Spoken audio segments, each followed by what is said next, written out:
శ్రీకాకుళం జిల్లా కాశీబుగ్గ పారిశ్రామికవాడలో రోడ్డు ప్రమాదంలో చనిపోయిన గొర్రెల కాపరి దానయ్య కుటుంబాన్ని మంత్రి కొండపల్లి శ్రీనివాస్, ఎమ్మెల్యే గౌతు శిరీష పరామర్శించారు. తెలుగుదేశం తరపున బాధిత కుటుంబానికి 10 లక్షల రూపాయల పరిహారం ప్రకటించారు. ప్రమాదానికి కారణమైన తన కుమారుణ్ణి కేసు నుంచి తప్పించుకునేందుకు మాజీ మంత్రి సీదిరి అప్పలరాజు ప్రయత్నించారని నేతలు ఆరోపించారు. వేరొక యువకుడిని నిందితుడి స్థానంలో చూపించడం దుర్మార్గమని మండిపడ్డారు.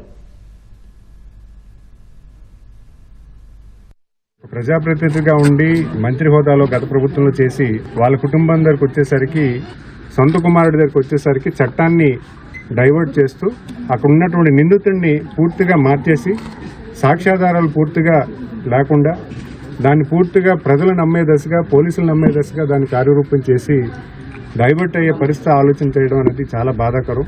అబ్బాయి చేసిన యాక్సిడెంట్ ఒక తప్పుదం అయితే దాన్ని పూర్తిగా డైవర్ట్ చేసి నిందితుడిని మార్చడం అనేది చాలా పెద్ద తప్పు.